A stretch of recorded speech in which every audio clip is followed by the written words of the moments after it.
Founders, welcome to Sprint 5. So, what does it mean to find our niche? Well, really, it's something we've been asked to do for most of our lives. In education, at school, we're asked to make choices about which exams we want to take, vocational, academic, which subjects. As we grow older, we might find this in our careers or further education too. And in this regard, starting out a business is no different really. So what do we mean by niche in this context? Well, in a business, a niche is a subset of a larger market or industry that targets a specific problem or audience. Each niche will have one or a very small number of unifying characteristics that help define it. When you're starting a business, this can be a huge advantage, as a niche will provide you with focus. Focus on the specific problems you're going to solve. Focus on the solutions that will appear. Focus on the language and marketing message that will resonate. Many early stage founders wrongly assume that niche is narrowing their opportunity rather than expanding it. As counterintuitive as it seems, the ability to find your niche and craft the perfect proposition provides you with the opportunity to be much more competitive. Otherwise, your message will be drowned out by bigger companies with louder voices. The objective here is to identify a specific target niche with low competitive intensity, but enough customer demand to sustain your business.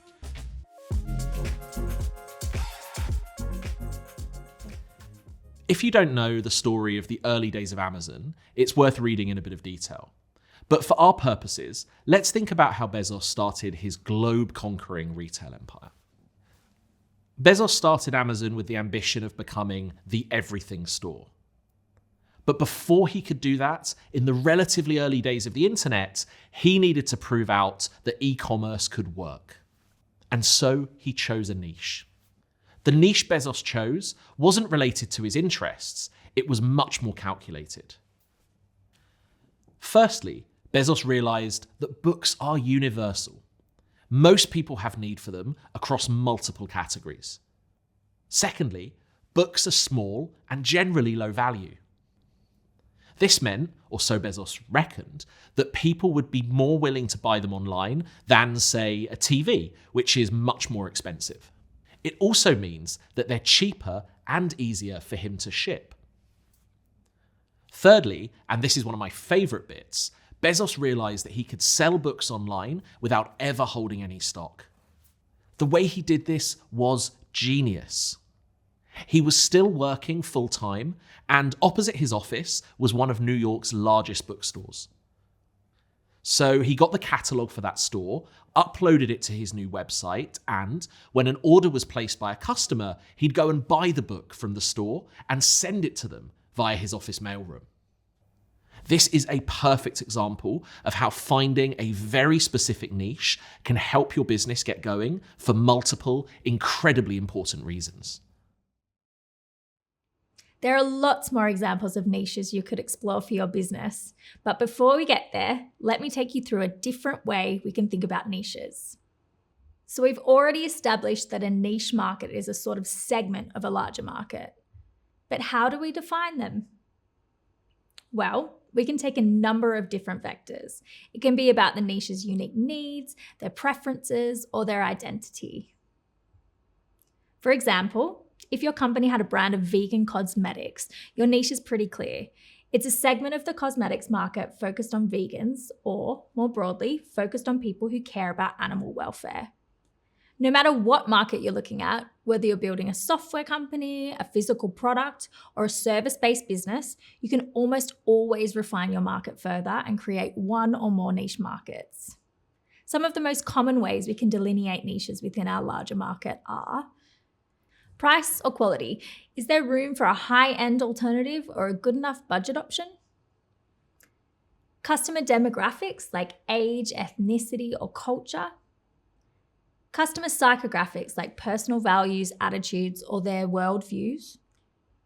Geography is another useful niche, as it's super easy to take a great idea and export it into underserved country, region, or locality.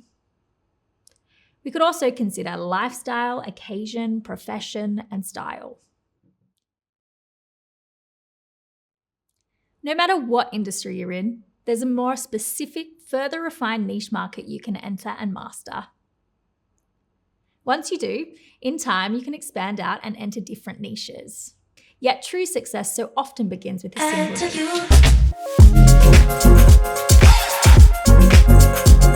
Now we're going to go a bit deeper on a handful of specific examples. After this masterclass, you can review them and think how you might apply some of the principles to finding your own niche. Make sure you take notes while we run through them. Active learning like this is what separates those who take action from those who don't. The following niche market examples are some of my favourites because they show you just how many options you have when determining your own niche. I've tried here to pull examples from multiple industries and niches so you can really see how many there are to explore and define. Lefties is an amazing niche when you think about it. Somewhere between 10 and 12% of the world's population is left-handed. So a company in the US decided to sell products specifically for this often forgotten niche. Having such a defined audience helped the store with its marketing and growth activity. They used SEO and search engine marketing to target people who were specifically looking for things like left-handed scissors. What can we learn from this example? Lefty's niche isn't about a single product. They sell a huge variety of items, but what they do is offer their products to a very particular niche audience demographic of left-handed people. Even though this could be only 10% of people, it is a highly defined and still large potential audience.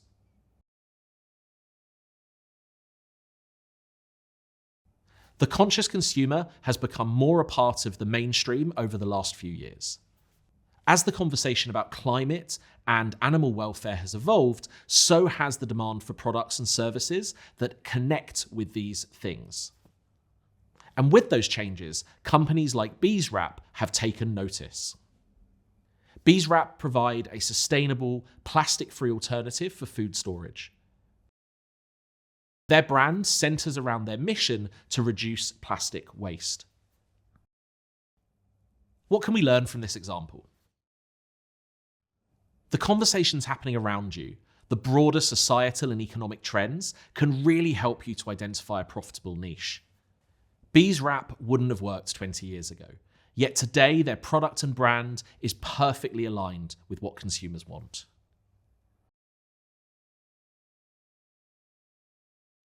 The founder of the Middle Finger Project, Ash Amberge, found an exciting niche within a niche. She doesn't only target business leaders, or even just female business leaders. She's targeting those female business leaders who want to start or grow a unique, bold, fresh business. Ash took her own personal brand and her attitude, which is anti-establishment, punkish, go against the grain, and manipulated it into her niche. What can we learn from this example? You can be mission-driven, authentic, and you could be someone for somebody. In targeting the right niche, you can build your authority. You can become the go-to figure for people, all based on what's important to you. Untuck It makes shirts for men that wear them untucked.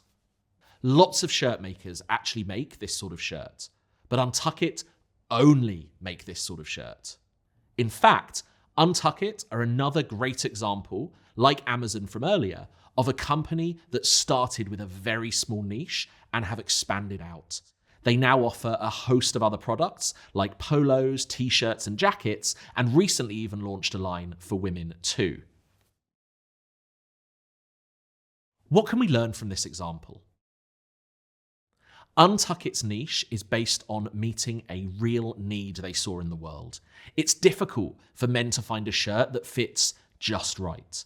Many cater towards formal shirts only, and finding one that can be worn casually is difficult.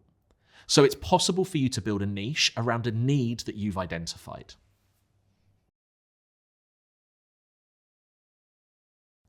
Even if you've never bought anything from Lush before, you've probably smelled their stores as you've walked past. Lush has built its entire brand around messaging that targets people with a specific set of ethics.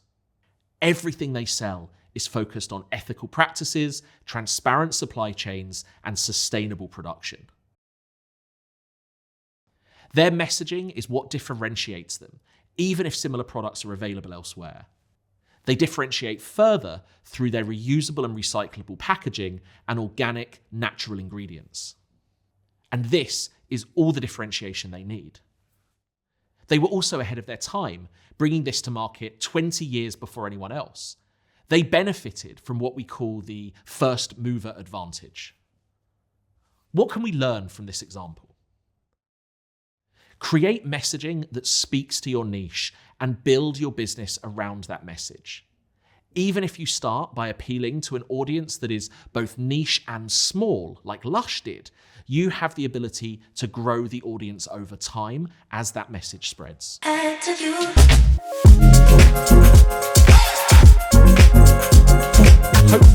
those niche market examples will have inspired you and given you some examples of what's possible.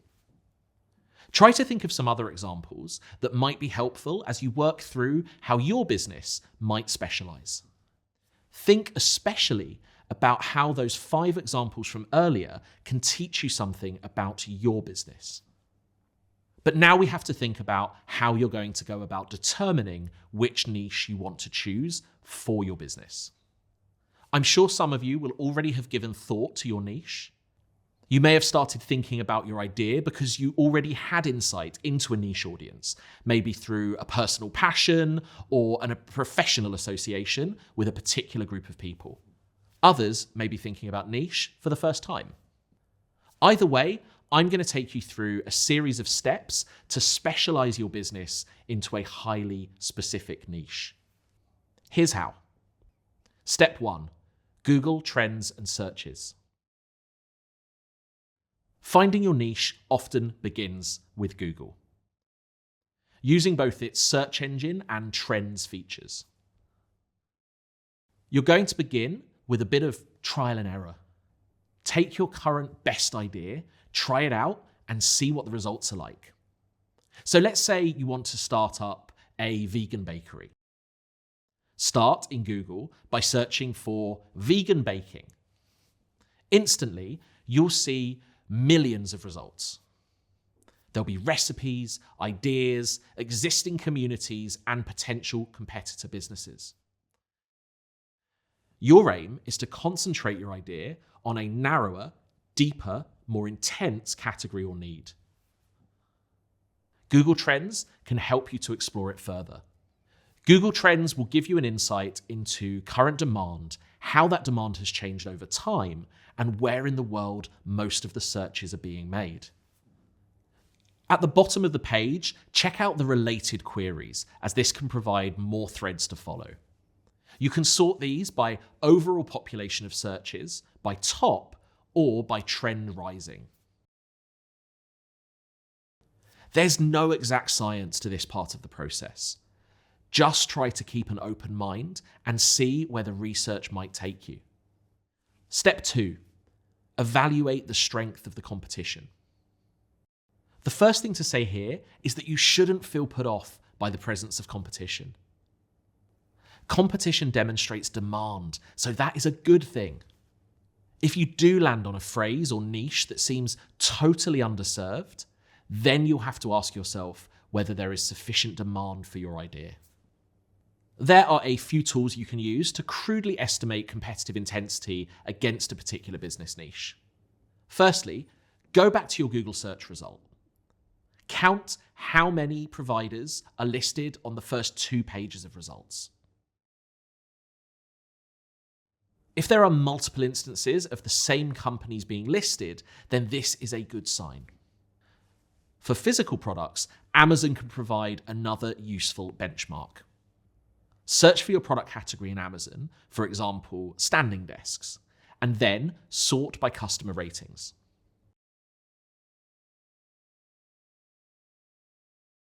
If the top-rated providers are attracting less than 4.5 stars on average, then this is a strong sign of an underserved market. Step 3, mind map ideas. So you've spent some time in Google and you've gotten a sense of your competition. Your brain is probably brimming with ideas about how you can specialize. Now we need to start recording your thoughts, and the most efficient way to do this is to create a mind map. You can use any tool you like, even old-fashioned pen and paper, but we would recommend you using your Miro board to do this. In our vegan baking example, we start with that term in the middle, and then around this, we'll drop links, images, competitor brands, associated key terms, anything really that relates to the idea.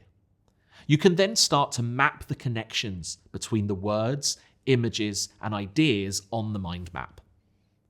A visual representation like this will make your life easier later, and it will help you spot connections.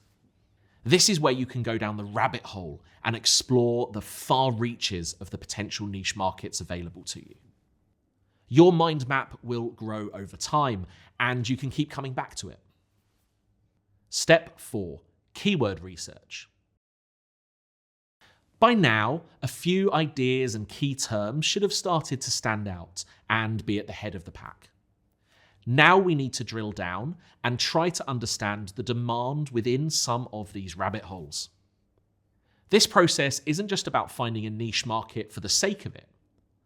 It's about finding one that serves a specific audience and one that will help you achieve your own ambitions.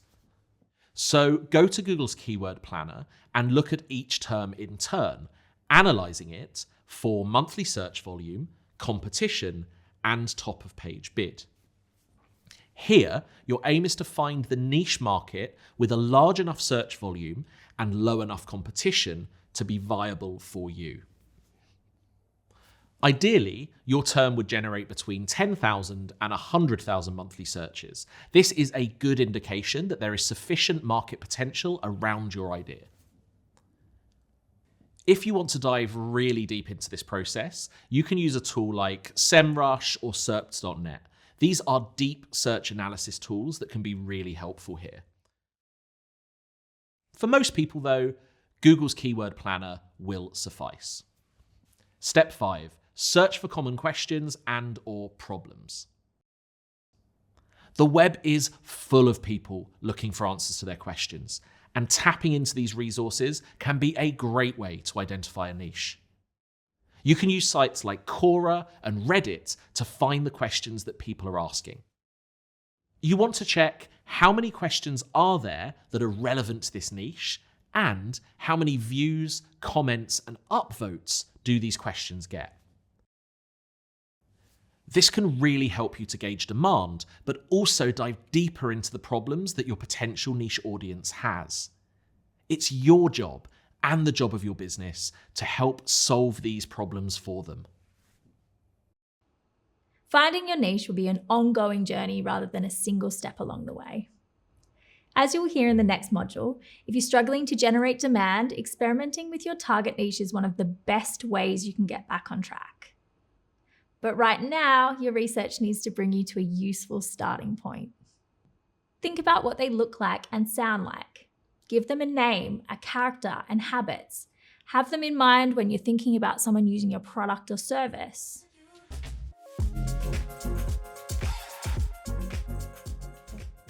Five key takeaways. Our aim here is to specialize, be brave, and start narrow.